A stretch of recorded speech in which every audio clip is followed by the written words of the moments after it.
Hello everyone. បាទសួស្តីបងប្អូនទាំងអស់គ្នា We just try to upload our YouTube. Yeah. បាទឥឡូវខ្ញុំកំពុងតែធ្វើ YouTube ដើម្បីដល់ឲ្យបងប្អូនទាំងអស់គ្នាបានមើល Even though our circumstance is not good, but because we are controlled by the government restriction regarding the coronavirus, that's why we cannot be gathered in our church building regularly. So whenever we just drop by the coffee shop, at the time we are trying to upload YouTube like this. So I'm just sorry to say like this, but you can understand our situation. Yeah. ថ្ងៃដោយសារតែរដ្ឋាភិបាលបានប្រកាសថាពួកយើងមិនអាចជុំគ្នាបាននៅកន្លែងណាមួយដោយសារតែយើងទាំងអស់គ្នាជាអ្នកដែលជឿព្រះអង្គដូច្នេះយើងតែងតែស្វែងរកទីតាំងណាមួយដើម្បីជាកន្លែងស្ងាត់ដើម្បីនឹងធ្វើ YouTube ដើម្បីឲ្យបងប្អូនអស់គ្នាបានមើលសិក្សាអំពីព្រះបន្ទូលរបស់ព្រះអង្គនៅក្នុង YouTube របស់យើងធ្វើដែរ Yeah. Our topic is Psalm 23. Our topic is Psalm 23. Psalm means the song of David and song Psalm. You know the Psalm? Yeah. Psalm. Yeah. Song of David. Yeah. Psalm 23. Psalm 23. បាទយើងនឹងអានព្រះគម្ពីរទាំងអស់គ្នាជាមួយនឹងព្រះគម្ពីរទំនុកដំកើងជំពូក23 When you read the Psalm 23, there is three kind of the subject. ដូច្នេះហើយនៅពេលដែលយើងអានព្រះគម្ពីរទំនុកដំកើងជំពូក23យើងមានប្រធានបទ3ដែលយើងត្រូវនឹងសិក្សា The one thing is the Bible said the Lord is our shepherd. The Bible said like this, Psalm 23. ដូច្នេះហើយនៅព្រះគម្ពីរទំនុកដំកើងទី22ចំណុចទី1គឺព្រះជាម្ចាស់ទ្រង់គឺជាខែលដែលជួយការពារពួកយើងទាំងអស់គ្នា And the Bible said we lack nothing even though we are under concern of the making money, under concern of the keeping our health, something like that. ដូច្នេះហើយយើងជាមនុស្សដែលរស់នៅផែនដីយើងតែតែផ្ដោតទៅលើការរកលុយនិងការធ្វើការងារវិញផ្សេងៗក្នុងការរស់នៅលើផែនដីយើងមិនបានគិតអំពីអ្វីដែលជាផលផ្លែក្នុងការធ្វើការបម្រើព្រះអង្គនោះទេ The key point is like this. In any kinds of the circumstance, whether you are poor or rich, whether you are the health or unhealthy, the Bible said, Lord is still our shepherd. ដូច្នេះទោះបីជាលក្ខណៈយើងរស់នៅរបៀបណាក៏ដោយប៉ុន្តែព្រះអង្គទ្រង់គឺជាខែលបិទបាំងនឹងការពារយើងពីអំពើអាក្រក់ទាំងឡាយ Sometimes we are under affliction of the making money. We are under affliction of our health, like coronavirus and with the other disease, and we are affliction of any kind of the persecution. But Bible said, God is still our shepherd. ដូច្នេះយើងជាមនុស្សទាំងអស់គ្នាយើងតែងតែស្វែងរកនៅដូចជាប្រាក់ស្វែងរកនៅការព្យាបាលស្វែងរកនៅរបស់ផ្សេងៗដែលយើងគិតថារបស់ទាំងអស់នោះគឺជារបស់សំខាន់សម្រាប់ជីវិតរបស់យើងប៉ុន្តែយើងត្រូវដឹងថាព្រះជាម្ចាស់គឺជារនាំងគឺជាគ្រូពេទ្យគឺជាព្រះដ៏មានអំណាចដែលជួយថែរក្សាការពារយើងទាំងអស់គ្នា Because even though we are God's kid, but after getting the salvation in our heart, there is a still worldly desire and worldly adultery, worldly idolatry, and the wicked will, something like that. That's why God wants us to be thrown away all of things. That's why God wants to train us as God's mature kids. ដូច្នេះហើយយើងទាំងអស់គ្នាជាកូនទូគ្នារបស់ព្រះអង្គម្ចាស់ប៉ុន្តែយើងរស់នៅផែនដីយើងតែជួបប្រទះនៅការដែលទង្វើខុសឆ្គងជាច្រើនដូចជា ការស្វែងរកលុយនិងអំពើផ្សេងៗទៀតដូចជាគេហៅថាអំពើបាបតាមរយៈការយើងមើលនៅភ្នែកនិងអំពើបាបតាមរយៈការផ្សេងៗដែលយើងបានប្រព្រឹត្តប្រចាំថ្ងៃប៉ុន្តែព្រះអង្គតែព្រះជាម្ចាស់របស់យើងនោះក៏តែជាការវឹកហាត់របស់យើងហើយព្រះអង្គក៏ចង់ឲ្យយើងទាំងអស់បោះបង់ចោលរាល់អំពើទាំងអស់នោះដែរ So even though we are under pain of any kind of the difficulty, but we can understand all kind of difficulty were permitted to us to let us to be a mature Christian, good Christian, to live for the glory of God. ដូច្នេះហើយនៅពេលដែលយើងជាកូនរបស់ព្រះអង្គតែងតែឲ្យយើងជួបប្រទះនៅការលំបាកជាច្រើនដើម្បីឲ្យយើងទាំងអស់គ្នាក្លាយជាមនុស្សដែលមានជំនឿកាន់តែរឹងមាំនៅក្នុងព្រះអង្គម្ចាស់ Sometimes the pains and some difficulty come from basic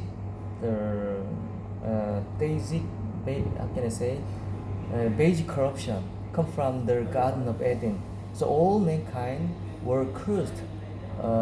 with the Adam and Eve because their corruption. So even though we did not commit anymore, but some difficulty come from them, our first ancestor. But if we try to endure that kind of difficulty, we can be a good Christian because it's kind of it's not God's will, but it's kind of God's training. That's why we should endure. Right. ដូច្នេះហើយទោះបីជាយើងគិតថាយើងទាំងអស់គ្នារស់នៅលើផែនដីយើងមិនបានប្រព្រឹត្តនៅអំពើបាបជាច្រើនប៉ុន្តែហើយយើងក៏ទទួលបានការជឿចាប់ប៉ុន្តែការជឿចាប់ដែលយើងទទួលបានដោយសារអំពើបាបដែលមនុស្សដំបូងគាត់បានប្រព្រឹត្តដោយការមិនស្ដាប់បង្គាប់ព្រះក្រោយមកពួកយើងទាំងអស់គ្នាក៏ទទួលនេះហើយគឺជាគេហៅថាដំណរពូជនៃអំពើបាបដូច្នេះព្រះអង្គចង់ឲ្យយើងទាំងអស់គ្នាខំតស៊ូខំព្យាយាមដើម្បីឲ្យយើងទាំងអស់គ្នាបានក្លាយជាកូនស្ងួនគ្នារបស់ព្រះអង្គ And sometimes some difficulty come from the God's will directly to train us, to punish us to be a mature Christian. So we should know that there are two kind of the difficulty. One difficulty come from basically come from the Adam's and Eve's corruption, and the other difficulty come from for our training from the God directly. ដូច្នេះហើយការទទួលភាពជឿចាប់នៅក្នុងការរស់នៅផែនដីគឺវាមានពីរចំណុចទី1គឺយើងចេញមកពីការមិនស្ដាប់បង្គាប់ព្រះដោយសារឪពុកម្ដាយដើមរបស់យើងគាត់មានអំពើបាបជាស្រេចរួចមកហើយចំណុចទី2គឺព្រះអង្គចង់សាកល្បងយើងដើម្បីឲ្យយើងមានភាពរឹងមាំដែលយើងជាកូនព្រះអង្គគឺព្រះអង្គចង់វឹកហាត់យើងឲ្យយើងទាំងអស់គ្នាមានជំនឿលើព្រះអង្គ But even though we just meet any kind of difficulty, at the time we can easily guess this difficulty come from the God's will, and this difficulty come from the Adam's corruption. We cannot distinguish which one, but we should endure whether that difficulty come from the Adam's corruption or God's will. If we endure everything, we can be a mature Christian because even though we got the salvation, in our heart there is a wicked will and evil thought against God. ដូច្នេះហើយយើងត្រូវតែដឹងថាការដែលយើងទទួលនៅបទពិសោធន៍ក្នុងការដែលយើងទាំងអស់គ្នាត្រូវតស៊ូរាល់ការសាកល្បងរបស់ព្រះអង្គក្នុងការដែលយើងទទួលនៅអំពើបាបដូចជាការជឿចាប់អំពីការប្រព្រឹត្តទង្វើខុសឆ្គងរបស់ឪពុកម្ដាយដើមគឺលោកតាអាដាមនិងមារីអេវ៉ាគឺជាការជឿចាប់មួយដែលយើងត្រូវទទួលដោយសារនេះគឺជាអំពើបាបដែលមិនស្ដាប់បង្គាប់ព្រះប៉ុន្តែនៅទង្វើមួយទៀតដែលយើងទទួលក្នុងការជឿចាប់ដែរប៉ុន្តែយើងត្រូវដឹងថានេះគឺជាព្រះハរនៃព្រះចង់ឲ្យយើងដឹងថាឲ្យយើងទទួលបទពិសោធន៍ក្នុងការជឿចាប់នេះដើម្បីឲ្យយើងមានជំនឿរឹងមាំឲ្យយើងទទួលការទាំងនេះដើម្បីឲ្យយើងបានសារភាពនៅអំពើបាបរបស់យើងទៅព្រះជាម្ចាស់ឲ្យយើងពឹងលើព្រះអង្គអស់អំពីចិត្តដើម្បីឲ្យយើងឈ្នះលើការសាកល្បងទាំងឡាយ So that's why you can say in any kind of a circumstance we can say God is still our shepherd. រាល់ការសាកល្បងទាំងអស់នេះធ្វើឲ្យយើងដឹងថាព្រះអង្គគឺជាខែលដើម្បីជាខ ខែលការពាររាល់អ្វីដែលជាបញ្ហារបស់យើងព្រះអង្គតែងតែជួយយើង Amen. មែន And second thing is Psalm 23 is second thing is Bible said God wants to restore our soul. God wants to restore our soul. ដូច្នេះហើយនៅចំណុចទី2ព្រះអង្គដែលជាព្រះជាម្ចាស់របស់យើងព្រះអង្គចង់លឹកឲ្យព្រលឹងវិញ្ញាណរបស់យើងឲ្យដឹងថាយើងគឺមានព្រលឹងវិញ្ញាណនៅក្នុងរូបកាយ Even though we got the salvation, but sometimes we are under affliction, we are under difficulty, and sometimes we easily backslide to the world. That's why God said God wants to restore us from the lake, not only from the lake of fire, but also from our backsliding. ដូច្នេះហើយយើងត្រូវដឹងថាព្រះជាម្ចាស់ទ្រង់មានព្រះハរតីព្រះអង្គចង់សង្គ្រោះយើងអំពីអ្វីដែលជាអំពើបាបអតីតកាលរបស់យើងហើយព្រះអង្គចង់ឲ្យយើងបានទៅរស់នៅហើយនៅក្នុងឋានសួគ៌ព្រះអង្គមិនចង់ឲ្យយើងធ្លាក់ទៅក្នុងបឹងភ្លើងទេ We can easily backslide it because our persecution and our delayed sanctification to be a mature Christian, and our delayed church growing, something like that. At the time, we can easily backslide it. ដូច្នេះហើយព្រះអង្គចាស់ទ្រង់បានឲ្យយើងរស់នៅក្នុងភាពជាគ្រីស្ទានមួយដ៏ល្អដើម្បីឲ្យយើងទាំងអស់គ្នាបានទទួលនៅសេចក្តីសុខមិនចង់ឲ្យយើងបានទទួលនៅជីវិតដែលជាអតីតកាលរបស់ពួកយើងទេ At the time, we should keep in mind that God always want to restore us from the backsliding. ដូច្នេះហើយបងប្អូនត្រូវតែចងចាំថាព្រះជាម្ចាស់ទ្រង់មានព្រះハរតីចង់ឲ្យយើងទាំងអស់គ្នាបានទទួលនៅសេចក្តីសុខព្រះអង្គមិនចង់ឲ្យយើងទទួលនៅជីវិតដែលជាអតីតកាលរបស់យើងទេ Whenever we meet our backsliding, we should keep in mind that God is still on our side, and we can go to heaven after death. And if we work for the glory of God, our all activity will be rewarded in heaven, and our ancestors, our previous the pastors underwent lots of the difficulty more than us. We should think about that. បងប្អូនទាំងអស់គ្នាយើងត្រូវគិតយើងត្រូវដឹងថាមនុស្សជំនាន់ពីមុនដែលជាដូនជីតាឬជាបុព្វបុរសរបស់យើងគាត់នៅពេលដែលគាត់បានជឿព្រះអង្គគឺគាត់មានការលំបាកយ៉ាងខ្លាំងរាល់ការលំបាករបស់គាត់ប៉ុន្តែក្នុងការតស៊ូក្នុងការប្រកាសនឹងអស់គាត់គឺតែងតែជួបមានបញ្ហាជាច្រើនមិនដូចជាយើងនៅសម័យនេះគឺយើងនៅសម័យនេះយើងក្នុងការប្រកាសនឹងល្អក្នុងការដើរធ្វើការព្រះអង្គគឺមានភាពងាយស្រួល Especially in the case of the King David, he underwent lots of the difficulty like King Saul's persecution and lots of the calamity like his family's the difficulty with his son and his daughter, and he underwent lots of the difficulty like this. But finally, he became king, and he overcame all kinds of difficulties through God's comfort. ដូច្នេះហើយបងប្អូនត្រូវតែដឹងថាស្ដេចដាវីតនៅពេលដែលគាត់នៅក្នុងគ្រួសាររបស់គាត់តែងតែមានបញ្ហាតែងតែមានការឈឺចាប់ជាច្រើនហើយក្នុងការឈឺចាប់នៅការបញ្ហានោះគឺគាត់ត្រូវដឹងថាទាំងអស់នេះគឺព្រះរៀបចំសម្រាប់គាត់ហើយឲ្យគាត់បានមានជំនឿរឹងមាំទៅលើព្រះអង្គដើម្បីឲ្យគាត់មានជោគជ័យជាមួយនឹងព្រះអង្គ That's why we should keep in mind that God still want to restore us from the backsliding. ដូច្នេះហើយយើងត្រូវដឹងថាព្រះជាម្ចាស់ទ្រង់ចង់ឲ្យយើងរស់នៅក្នុងជីវិតមួយដែលមានពោពេញទៅដោយសេចក្តីមង្គល So we should be encouraged with God's comfort. ដូច្នេះហើយយើងគួរតែរស់នៅតាមព្រះハរតីរបស់ព្រះជាម្ចាស់ You live? យល់បងប្អូន Good job. បាទអរគុណច្រើន And the second thing is, final thing is, we shall dwell in the house of the Lord. Bible said.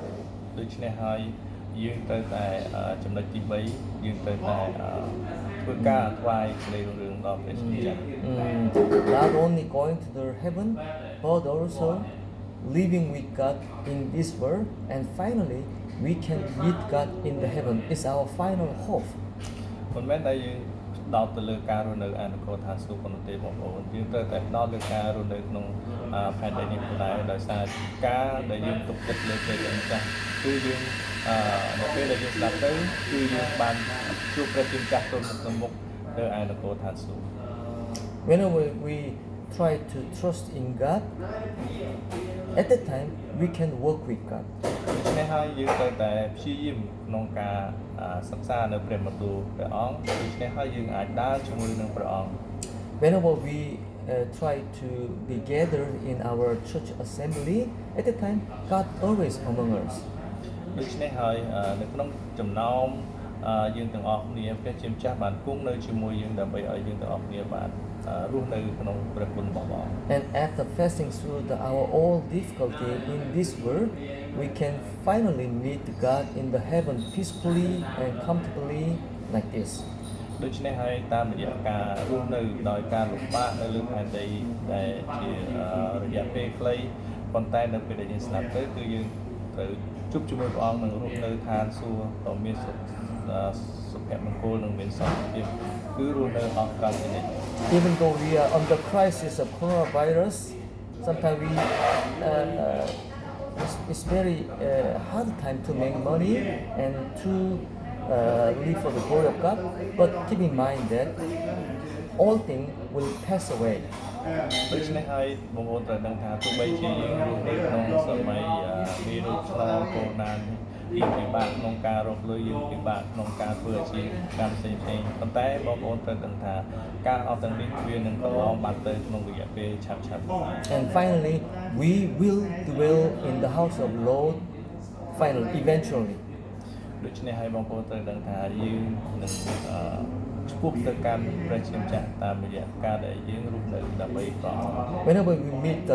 any kind of difficulty, keep in mind that we will dwell in the house of the Lord. That's our final goal. If we keep that kind of the hope, we can easily overcome all difficulty. ទោះបីជាយ៉ាងណាក៏ដោយបងប្អូនត្រូវតែតស៊ូក្នុងការអត់ទាំងនេះព្រោះដោយសារយើងគិតថានៅថ្ងៃខាងមុខយើងនឹងទៅរស់នៅ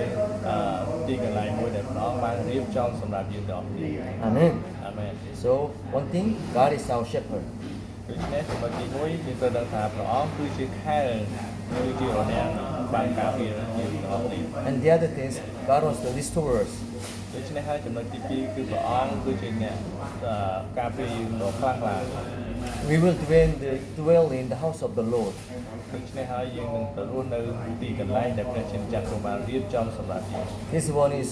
three kind of subject in the Psalm 23. នេះគឺជាចំណុចសំខាន់ក្នុងអត្ថបទដែលនៅក្នុងព្រះគម្ពីរទំនុកដំកើងចំពោះ23គឺមាន3ចំណុចនេះសម្រាប់ឲ្យយើងចងចាំក្នុងការដែលយើងជឿព្រះអង្គ Yolin?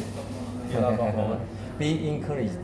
ដូច្នេះយើងគួរតែរស់នៅក្នុងព្រះគុណរបស់ព្រះអង្គចាស់ Be strong. Be brave to live for the glory of God. ដូច្នេះហើយយើងគួរតែមានភាពរឹងមាំយើងគួរតែមានភាពក្លាហានក្នុងការរស់នៅថ្វាយសេរីរុងរឿងដល់ព្រះ And trying to preach the gospel in any kinds of the circumstance.